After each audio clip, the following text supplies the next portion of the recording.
Baldur's Gate 3 has not only changed the expectation of video gamers, it's also affected the expectations of players during Dungeons & Dragons sessions. We haven't seen anything this disruptive to D&D tables since everyone started watching Critical Role. Players started expecting their DMs to run their games like Matt Mercer.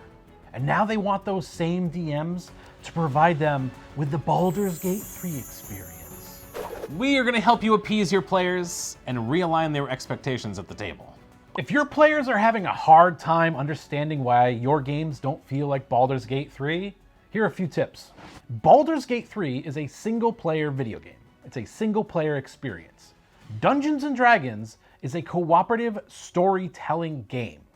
D&D sessions typically consist of 4 or 5 people, and everyone has a unique role to play at your table.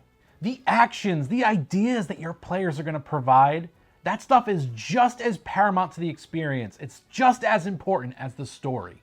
A dungeon master can't possibly prepare for every outcome at the table. They simply can't.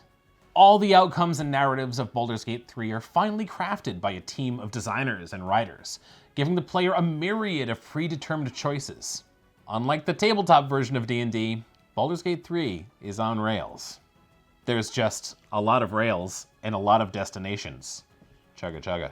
As a dungeon master, we are but one person, and we heavily rely on improv and flying by the seat of our pants when things go off the rails. Improv by nature, it's messy, it's imprecise, but there is no session, there's no game of Dungeons & Dragons that can work without it.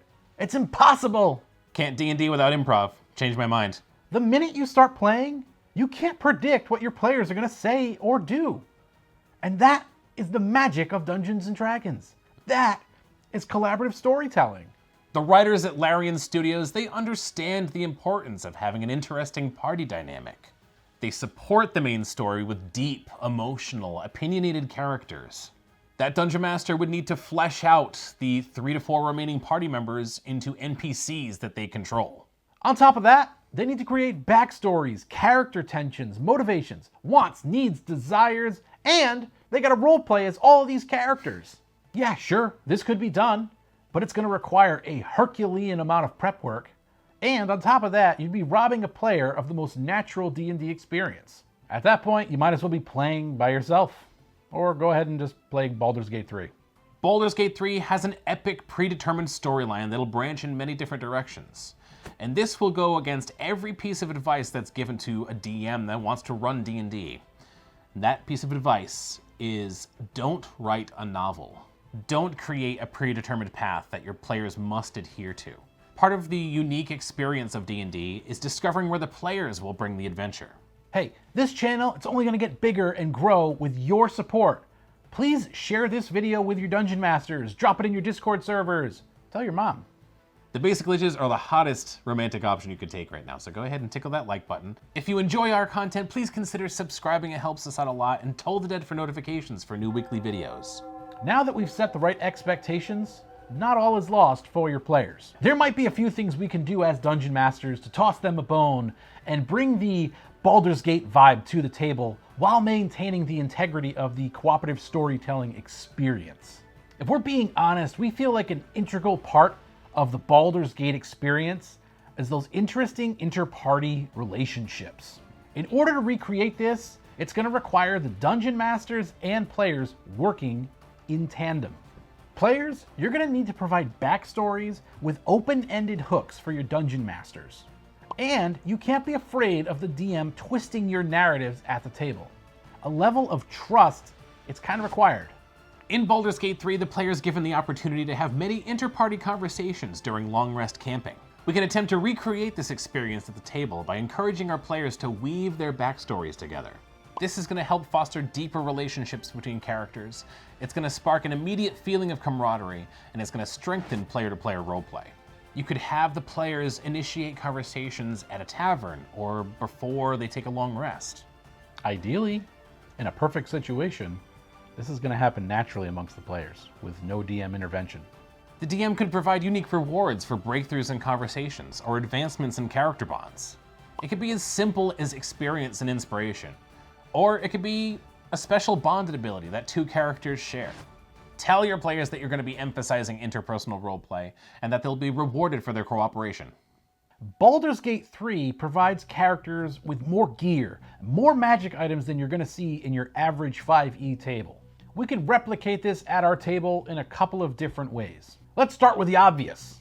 First thing we can do is just have more magical items in our games. Fighters, rogues, melee classes in general, they should be acquiring weapons and armor anytime they're going someplace dangerous. Even if they can't use it or they don't want these magic items, at the very least they can sell them when they get back to town. If you're worried about too many magic items, you can use Relics.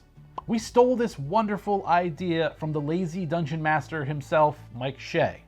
We'll put a link to his website and his YouTube page down in the nether region below if you want to check it out. Mike describes relics as objects infused with chaotic magical power. It might be centuries old or it might have been formed yesterday. The item is infused with a single spell that is identifiable and usable by anyone who possesses the item. When the power is used, it's gone and the item loses its magic. Relics essentially function as one-time magic use items. A spell bursts out of them and then they become mundane items that you can sell or just throw away in the trash. Baldur's Gate 3 is notorious for their romance options. It's a spicy game. Feel free to incorporate some romantic opportunities if you think your players are into that. Some players don't really like this at the table, and that's perfectly fine. Be sure to ask your players what they're comfortable with before you start implementing druid shape-shifting love scenes. If you're a player and you really want romantic options for your character, be sure to approach your DM about it. Just like the Mercer effect was kind of overblown and not the death of Dungeons & Dragons, the Baldur's Gate effect is likely just going to be a passing phase. That is until Larian Studios drops the inevitable Baldur's Gate 4. Thanks for watching. Later, liches. Bye!